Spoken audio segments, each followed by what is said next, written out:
Hello and welcome to Degrees of Freedom, mixing solid, shell, and line elements in Nastran In-CAD. My name is Robert Smith, Mechanical Solutions Engineer for Hagerman & Company. The goal of today's presentation is to shed light on the concept of degrees of freedom as it relates to finite elements. I'll start off with a little fun in PowerPoint, where I will thoroughly confuse you. Then I'll jump into Nastran In-CAD and demonstrate some of these concepts, hopefully making sense of things. Although I'll be using Nastran In-CAD, this concept is something that anyone using any FEA program should get a grasp of. I suspect it's little known and little understood by designers and engineers who aren't expert analysts, but only employ this technology part-time. Anyone who's been in any of my training classes may have seen me struggle to explain these concepts on the fly, as training materials rarely discuss degrees of freedom. I remember learning this stuff myself, and topics like this were often described by help documentation in ways that were less than helpful. We can't talk about degrees of freedom without talking about the element. Many of you probably already know what I mean when I say element, but let's review the terminology real quick before we move on. I'm not going to start quoting Wikipedia definitions here, nor am I going to elaborate much on the finite element method itself. If you want to review the basics of FEA, check out our blog or our YouTube channel for a presentation called Inventor Stress Analysis Basic Theory. I cover the fundamental strategy of FEA, which includes the role of elements in the process. In short, the finite element method is a process for predicting the behavior of physical systems that are too complex to represent mathematically. We do this by rebuilding the complex system using lots of simple systems, which do have equations that govern their behavior. In other words, we take a complex problem, break it into lots of simple problems. We assemble all of those simple problems and solutions together to approximate the solution of the big problem. The building blocks of FEA, the simple problems, are called elements. They come in many shapes. They apply different mathematical theory to represent different kinds of physical objects. Some are more generic in their use, and some are very specific. They all have rules that govern their proper use, and if misunderstood, their behavior can be anything but realistic. When you start talking about element types, you can speak broadly about their geometric form factor, and you can get a lot more specific with actual element names. For example, the most commonly used element type is the solid element, an example of which is the linear tetrahedral. Also a solid element, however, is the parabolic tetrahedral element and the hexahedral element, known as a brick to you sim mechanical folks. Then there's the shell elements. We'll find shell elements in quadrilateral and triangular shapes, and they also come in a linear and parabolic variant. The line elements are always just lines geometrically, but could be beams, bars, pipes, springs, rods, or cables, and that's just in Nastran In-CAD.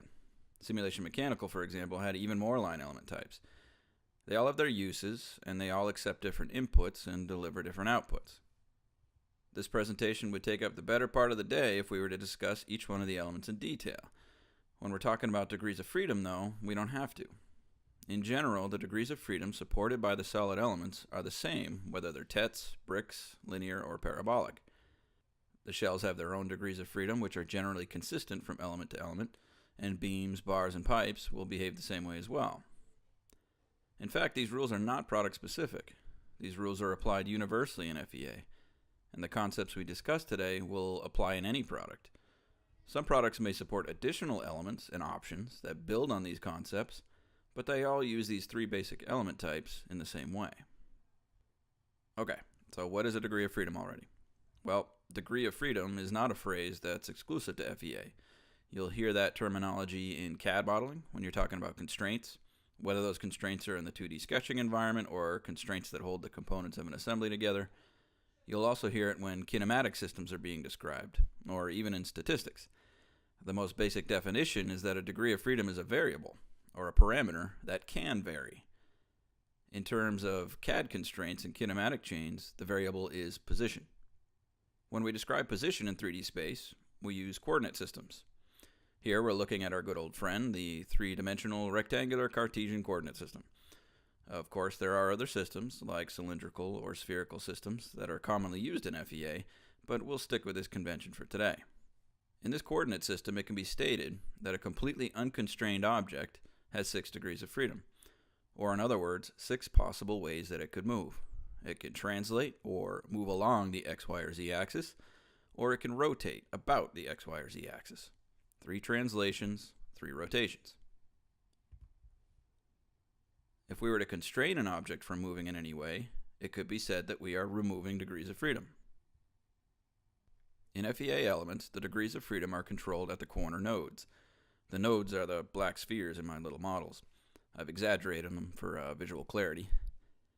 In structural FEA, nodes serve three main purposes. They're the locations to which we apply loads, like forces and temperatures. Nodes are where the solver reports results back to us. And nodes are where we constrain the movement, or displacement, of an element. Our basic building blocks for highly idealized structures, the bar, beam, and pipe elements. These guys are great for representing long, uniform cross-section structural members. Why mesh a beam with thousands of solid elements when there are textbook formulas governing their deflections? Use just a few line elements, also known as 1D or one-dimensional elements, and you'll get good results at a fraction of the cost. The only difference between the bar and the beam in Nastran In-CAD is that the beam allows you to offset the neutral axis from the actual line that's drawn in the CAD model. Pipe elements support internal pressure, which can affect their stiffness. All of these elements support all 6 degrees of freedom, so there isn't much to think about when working with strictly line-based models. By the way, each node has degrees of freedom, even though I've only shown the triad on one of them. Here's where things start to get a little confusing. The solid element, the most commonly used element out there, does not support all 6 degrees of freedom. Yeah, solid elements only support translation. There are no rotational degrees of freedom. The meaning of a missing degree of freedom in FEA is a bit different than its meaning elsewhere. When an FEA element is missing a degree of freedom, it doesn't mean that it's not free to move in that direction. It means we can't control it in that direction. A node on a tetrahedral element is free to rotate in any direction, but we can't constrain it from doing so.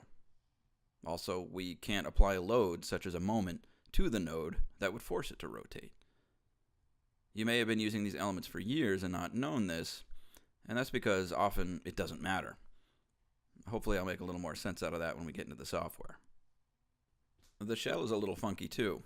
The default shell elements only have 5 degrees of freedom. The one that's missing is the rotation around the axis normal to the shell surface. This is often referred to as the drilling degree of freedom. If you picture a drill punching a hole through the surface, it's the rotation of the drill bit. Now, there is some stiffness supported in that direction. This is just so shells can be connected together out of plane, like perpendicular to each other, and still transmit forces to one another, but it's not a true degree of freedom that you would directly apply a load to. Notice the nonsense I've written below my table there?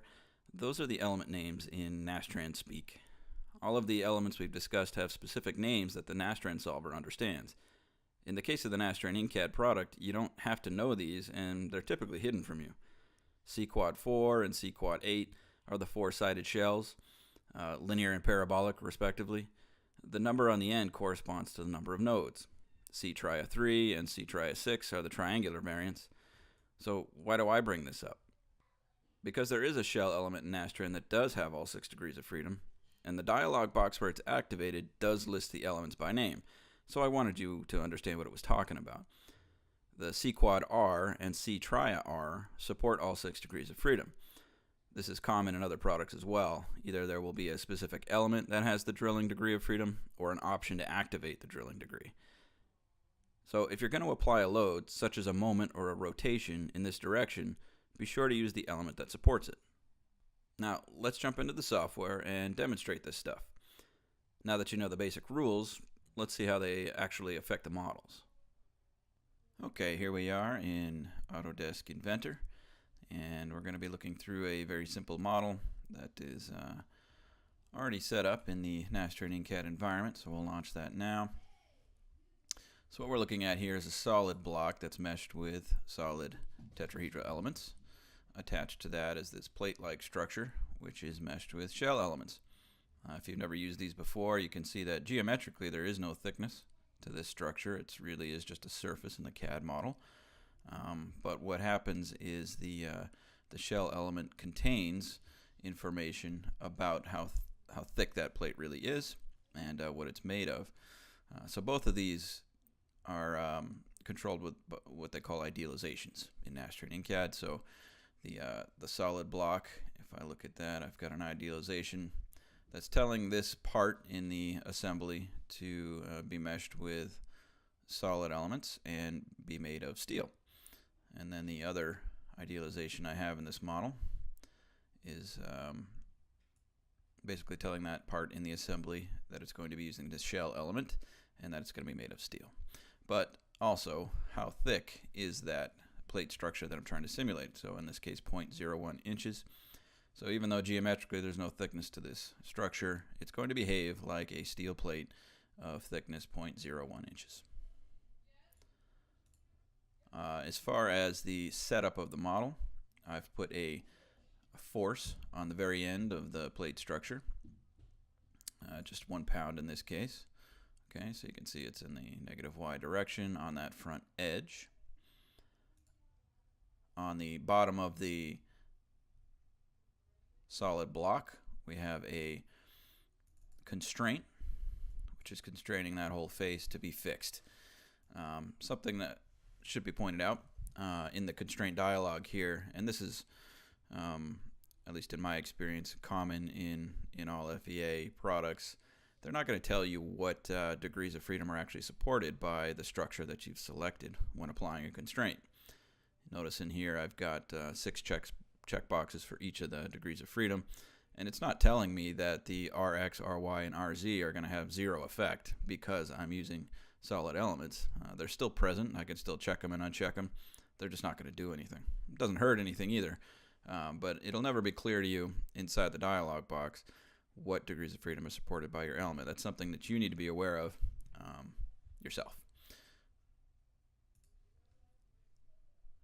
And the two parts are bonded together with a bonded contact. So what I would expect by applying a load on the end of my shell mesh plate structure there would be bending, right? Kind of a cantilever situation we'd see going on there. So let's run it and see what we actually get.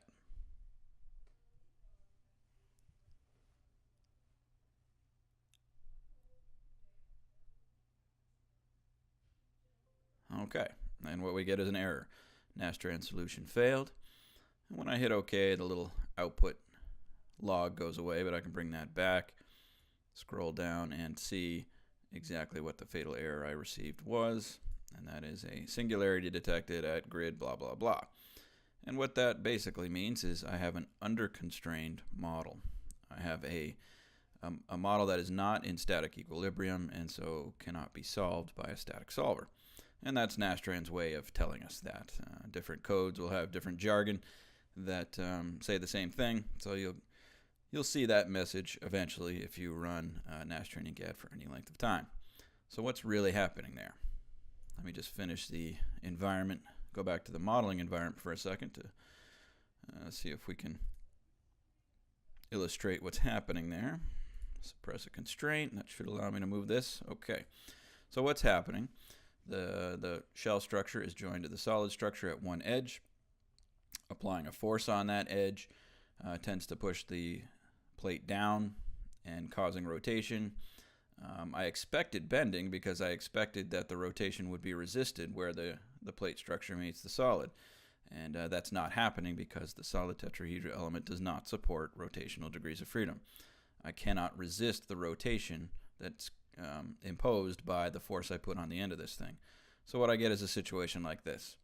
Okay, there is a load that is not opposed by an equal and opposite reaction force, so it's not a static problem. Essentially, the plate is spinning infinitely, and I do not have a solution. I have an error.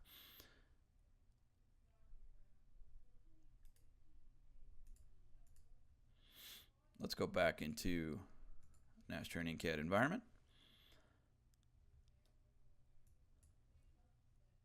Okay, and let's go to another, what they call subcase, that I have set up in this particular model. So subcases are different sets of loads and constraints that you can apply to the same geometry and the same analysis. And I've treated this a little bit differently. They're still meshed in the same way. They're still joined together with a bonded contact. But this time I've put a fixed constraint on the end of the plate structure. So with a fixed condition on that part and a fixed condition on the solid block, No matter what, I know I'm going to get a static problem, but it still may not behave exactly like I expect it to. This time I've applied a pressure to the underside of that plate structure, just a uniform 1 psi pressure. Okay, now we have a completed solution. Let's take a look at the results that it gives me. We'll just look at displacement.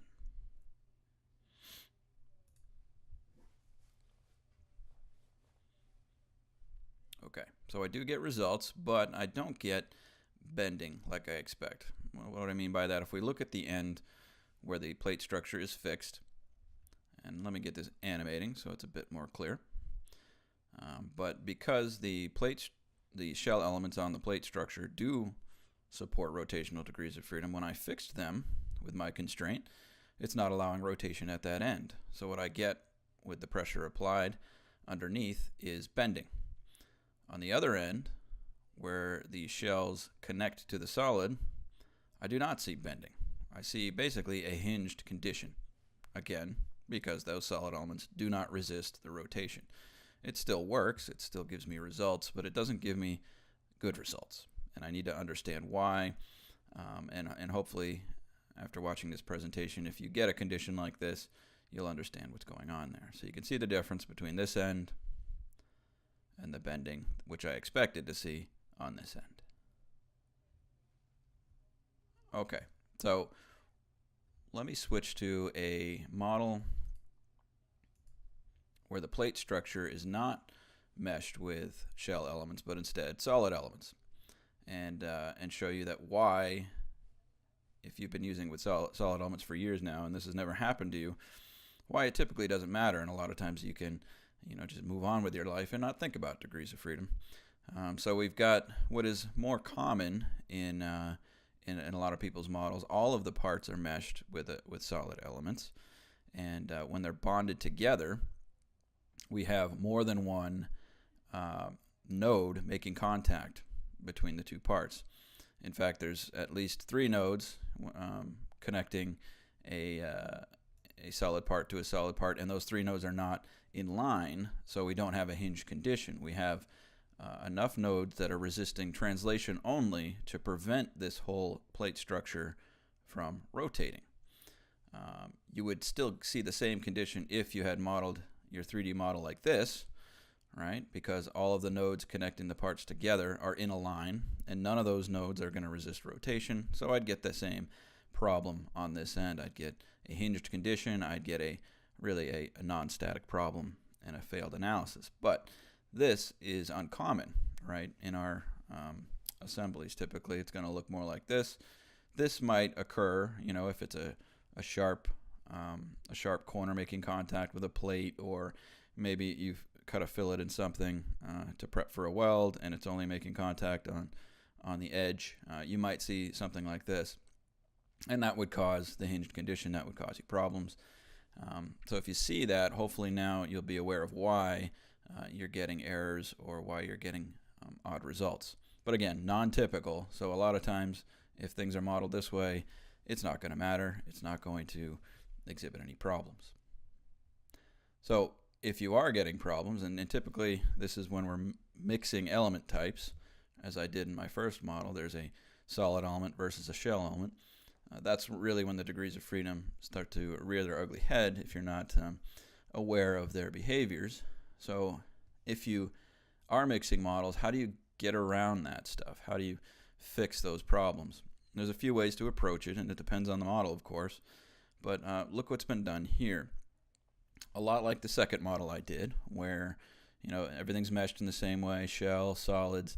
I do have a fixed condition on the end of the shell, right? And the two parts are bonded together, and there's a pressure on the underside of the shell. But in this case, the shell structure is overlapping the solid structure such that they're not meeting at a single row of nodes, not a single edge.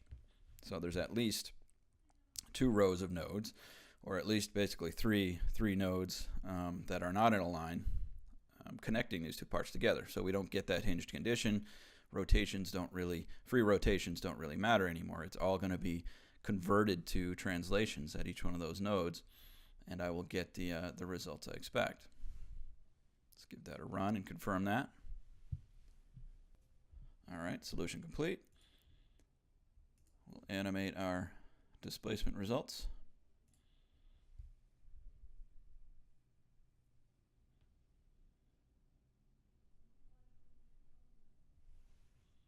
And sure enough, I get the bending that I expected on both ends.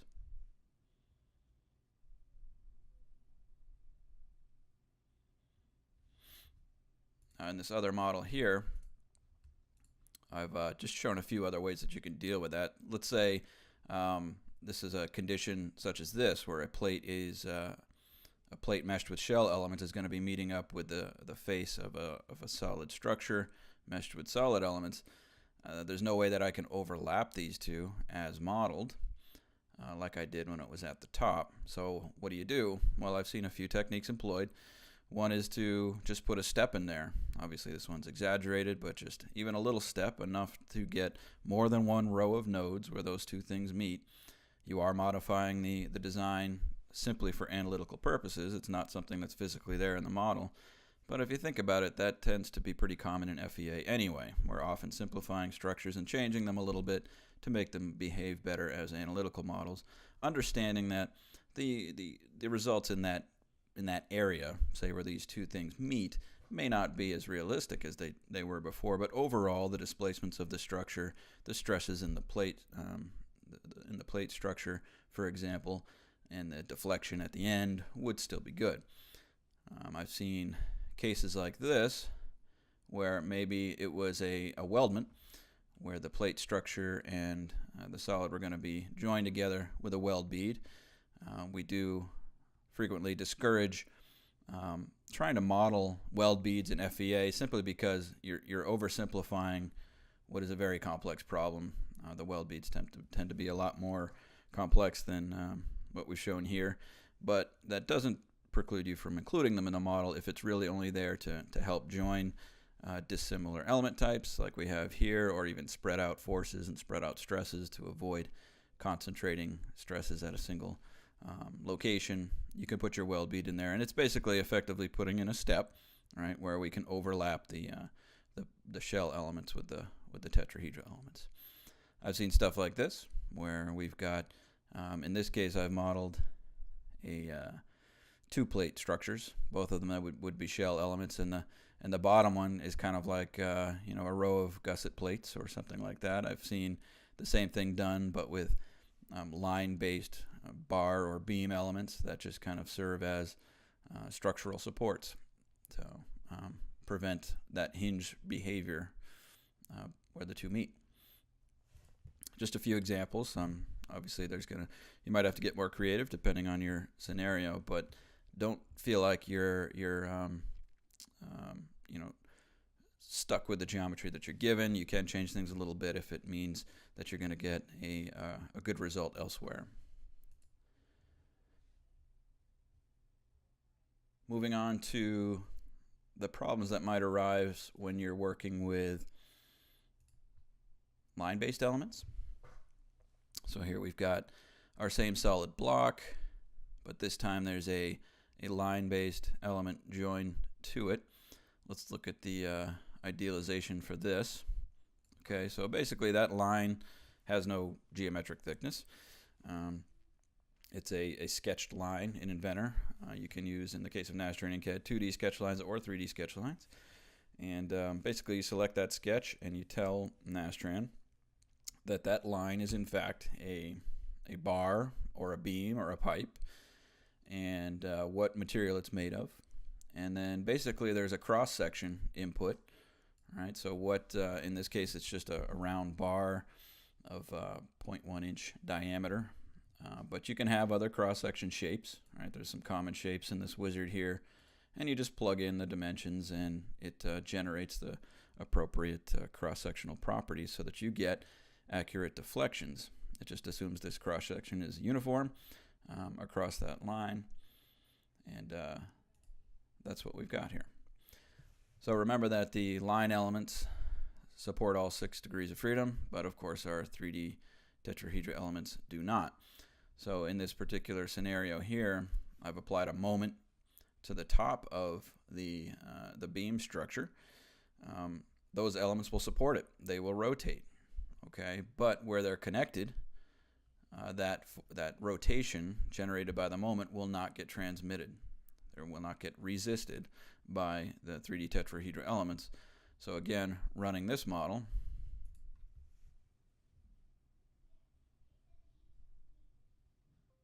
results in a failed solution, singularity detected, because basically that beam is just spinning around infinitely with no resistance to that movement. It's not a static problem. I can't get a solution. That applies even in a case such as this, where not a moment, but just a directional force at the top of the beam element. If you think about what that's going to do, it'll basically, if there is no resistance to rotation at the bottom of the beam, cause that beam to spin around, in this case on our z-axis, infinitely. So again, it's just a straight force, but that force is creating a moment, or would want to create a moment, where we've joined it to the solid structure, but because there is no support for the rotational degrees of freedom, we don't get a moment, we get rotation, infinite unresisted rotation. So how do you deal with that? Okay, in this model here, the distances are a bit exaggerated to show you what's going on. We don't have to have such large spacing, but what we've got here is our bar structure, which would represent something physical in real life. But instead of connecting it to our solid structure at one node, we connect it to 4 other beam structures, okay, that reach out and connect to the solid at 4 nodes.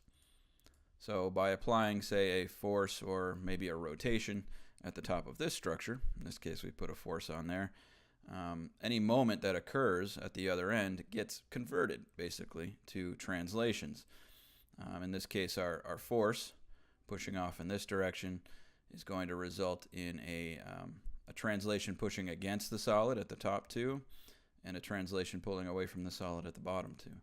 Because the solid supports translations just fine, we will get force transmission, we will get resistance to movement, we will get a static solution. Okay, we'll just animate our displacements on this guy.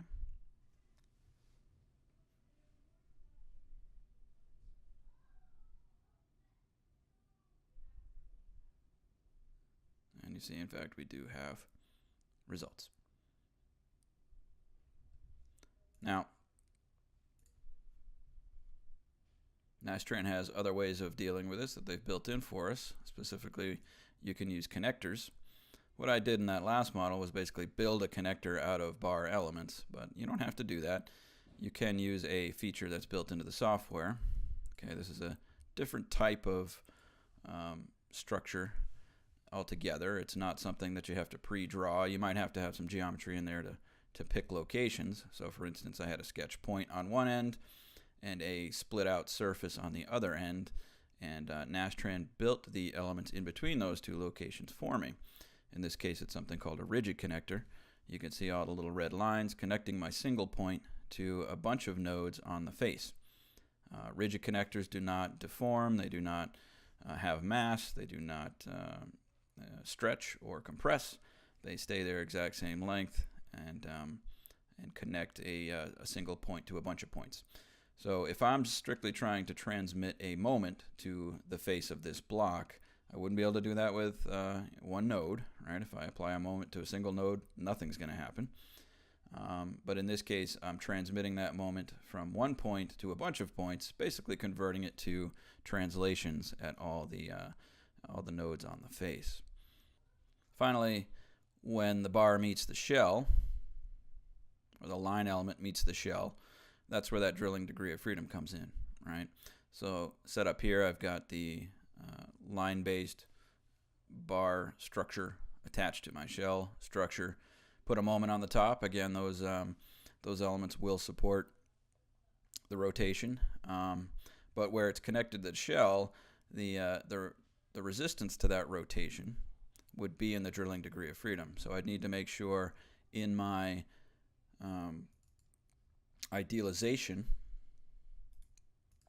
for the shell structure, the very bottom there, that checkbox where it says include drilling degree of freedom, would convert these standard quad 4 or quad 8 shells that are drawn here into the quad R, so that they would support that drilling degree of freedom. If I had a scenario like this, in order to get good results, expected results, I'd want to make sure that box is checked, and that's pretty much it. So I hope that these very basic academic models will give you a sense for how the elements play with each other, and what kind of problems can arise, how to get around those problems. Obviously, real-world problems are much more complex, but the rules are the same. So if you're getting singularity errors at the, when you know you've got a mixed model with shells and solids touching each other, you know kind of where the usual suspects, where to look and what kinds of things you might have to address. Same things when you're connecting bars to shells or bars to solids.